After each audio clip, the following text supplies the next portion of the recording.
Alright, hello! So yesterday, Umamusume gave us a warning that there is going to be a patch on July 1st, and they let us know a little bit about what is going to be in this patch, but there are going to be some massive changes to what we are seeing in our gameplay. So in this video, I want to talk about what we actually know is going to happen in these patch notes. I want to talk about the concrete things that we know are coming due to these patch notes, if there's any changes that we need to make to our gameplay in order to prepare for that, as well as just a little bit of hypothesizing about what is possible in these patch notes. So here are all the basic changes listed. We're going to go into each one of these throughout this video. Firstly, let's talk about the solo frontrunner changes. So the patch notes said Umamusumes using the frontrunner strategy will behave differently depending on whether there are other frontrunners in the race. So this is referring to a change that was made in the 1.5th anniversary, which is a massive change for a solo front. So normally a frontrunner is going to try to keep the lead by about 4.5 meters. If there is an Uma 4.5 meters or less behind that frontrunner, they are going to try to speed up. With a double frontrunner comp, this means that both frontrunners will use one another to try and speed up because they will consistently be in that area if there's another frontrunner behind them. Now, if you are a runaway, this distance is actually increased by 17.5. I'm sure that you've all seen runaway Suzukas trying to just dash ahead of everyone else and be so far ahead of them that it's impossible to keep up. And this is because she wants to continue running at that top speed if there is anyone else 17.5 meters or fewer behind her. So currently, a solo front Uma tries to keep at least a 4.5 meter gap between her and the next Uma. So now if that's a pace chaser and the pace chaser gets 4.5 meters behind her, the solo front is going to speed up. With the new changes, if the pace chaser gets 12.5 meters behind her, the solo front is going to speed up. This is a pretty big buff to solo frontrunner running, and it's really exciting to see that they're addressing this. So now the big question is solo front good now? And the TLDR of that is that solo front is better than it used to be, but it is not going to be as good as multiple front runners. This is because multiple front runners are still going to push each other up further in the lobby, and crucially, multiple front runners will spot struggle with one another. And spot struggling is a very important mechanic for fronts because it allows them both to increase their speed to try and put more distance. So they will still lose that target speed increase if there's only one front. Solo front effectiveness is now about halfway between where the current solo front effectiveness is and the current runaway. So if you've seen like a runaway Suzuka in a race, just imagine that the new solo front is going to be about halfway between the old solo front and where that runaway is. Additionally, we are having some adjustments to our pace down mode. Now, I'm sure if you guys have watched any of my streams in the last few CMs, you have seen me kind of crashing at about my Umas getting paced down into oblivion. Luckily, this is going to be alleviated a little bit with this patch note. We still are going to have pace down mode, but it's not going to be as brutally punishing. So currently, the target speed modifier is 0.915. With the new patch, the target speed modifier is going to be 0.945, which means that they will still slow down, but they will not slow down quite as drastically. And then crucially, the exit condition for pace down mode is going to be low rolled less. So it used to be that you could really low roll your exit condition for your pace down mode and go from, if you're like a pace chaser, for example, you could go from almost touching the front runners to catapulting yourself back to the end closers. Now it's going to be a little bit easier to exit pace down mode at a better time, which means that we're going to see swings that are not quite that drastic anymore.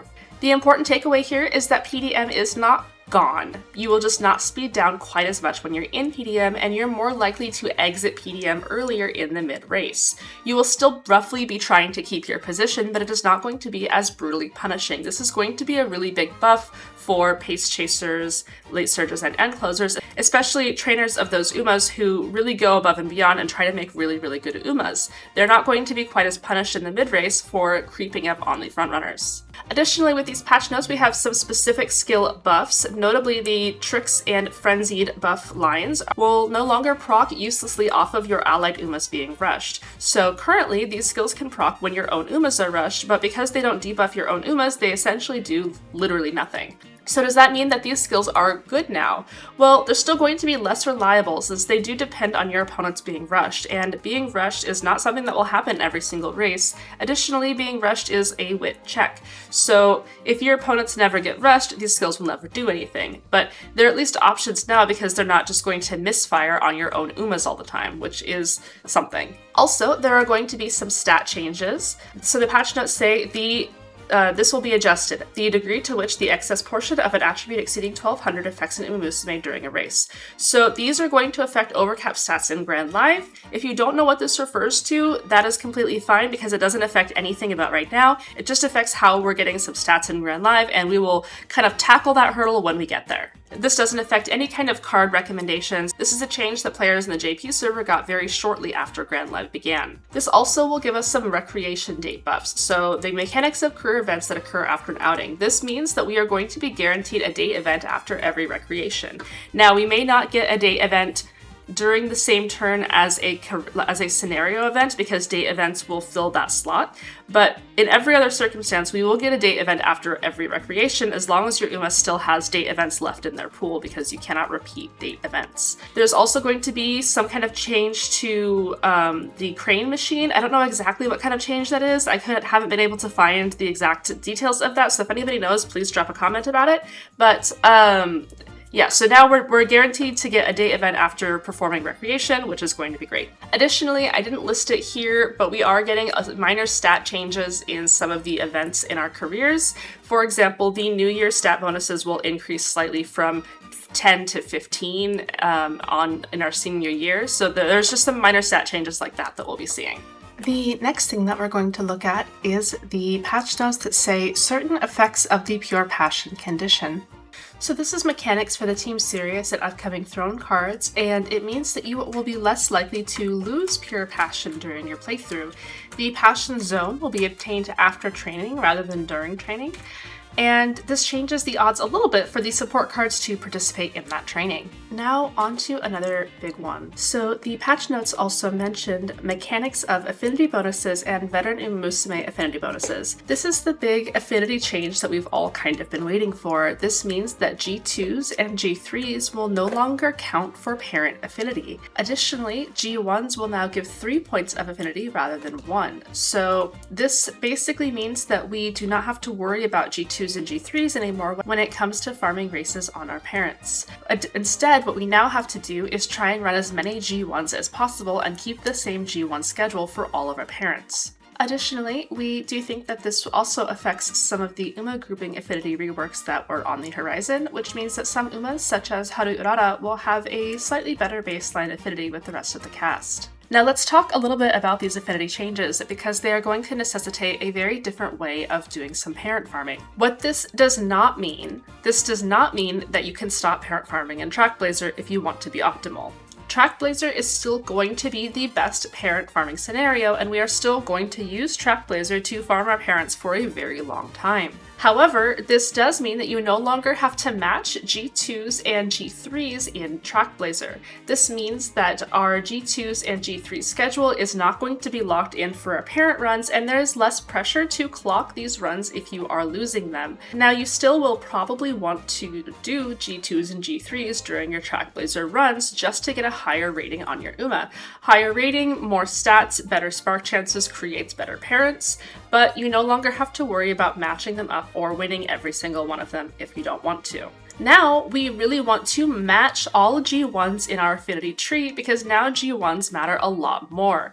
So because of this, we want to maximize how many G1s we run in all of our parent careers. We want to run as many as humanly possible, which means that for our parent runs and our grandparent runs, we want to put dirt sparks in our legacies so that we have access to all of the additional dirt G1 races, which adds a ton of additional affinity. So this is going to change a lot about how we're doing parent farming moving forward if we really want to try harder parent farming. I will be doing an entire parent or legacy video to come to talk about how these affinity changes are changing how we're farming parents. But if you want to get a head start on it, I would recommend trying to find an UMA such as Ogre Cap or Inari1 or Agnes Digital who can run a lot of G1s and trying to get good dirt sparks on them. This is so that you can use them as great grandparents to begin your new legacy trees. Now, this is a little bit dicey here. So I have seen a lot of reactions where people think that these 3 lines here means that we are getting a ton of different changes. It could mean anything, right? But I want to really emphasize we don't know exactly what these lines are referring to. We don't know what skills are being changed. And I do want to bring up that we historically have gotten very detailed skill patch notes, such as the 11.11 patch, which listed every single skill change that we were getting. Not listing skills that are being changed is not consistent with how Cygames has given global patches in the past. And we do have specific skills that are being listed in this exact patch note, such as the Tricks, Frenzied, and Gold City's Keep It Real buff.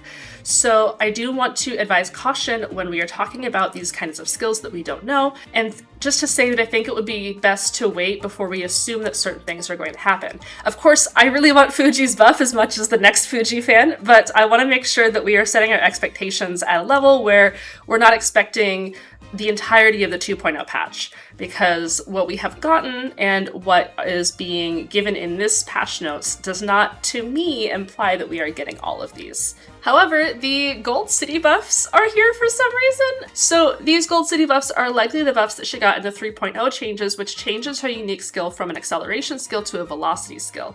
This means that Gold City as a late surger is very similar now to Gold Ship as an end closer and has a long mid-raise velocity unique. It's extremely early for one buff, so it's a little bit confusing why this is here or what exactly this means, if this really is her 3.0 change or if it's something else, but this is the only thing from the 3.0 changes in these patch notes, so I'm not completely sure what's going on here. Maybe somebody at Cygames Global just loves Gold City and wants her to be viable earlier, but I think this will make Gold City a pretty decent pick. A couple quick comments from me.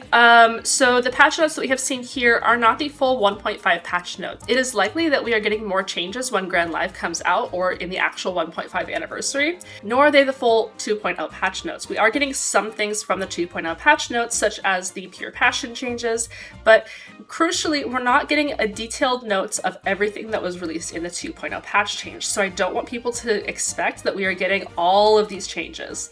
There's no explicit mention of Dirt Course changes, there's no explicit mention of the new Dirt G1s or any of that. There's also no mention of Spark Reroll, which I know is something that's on a lot of people's minds. Spark Reroll will hopefully happen during the 1.5 anniversary, so during the patch that will give some more 1.5 goodies that we do not see in this patch note, but we don't seem to have it in this patch, so just try and be wary of that. You know, something else that's in these patch notes is the casual outfits. So Umamusume is raising bond levels to 12, and at bond level 11, we will unlock our Uma's casual outfits. There are a lot of really, really cute casual outfits in the game. The cutest, of course, is Miss Fujikiseki, pictured here. I also love Narita Taisha's casual outfit because she has a little hat. I don't know how she keeps the hat on her head because her ears are way up there, but it's very cute. I love the hat. I'm interested to see who your favorite casual outfit is. Maybe there's one that I missed, so let me know.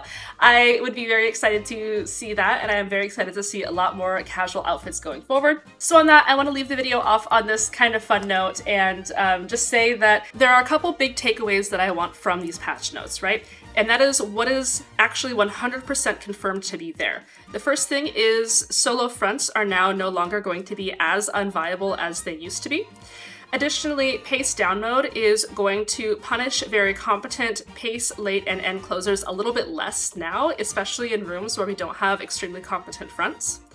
Affinity changes are going to change how we are structuring our legacies and how we want to approach parent farming. And we get bond outfits. Those are the things that we have confirmed, those are the things that we know, and moving forward, those are the things that I am excited to talk about in the future. Thank you guys so much for all of the support, thank you for everything, and I hope that you all have a wonderful day, and hopefully there'll be some more information about the patches coming out soon, and I will be able to make some more videos on that. Thank you so much, bye bye.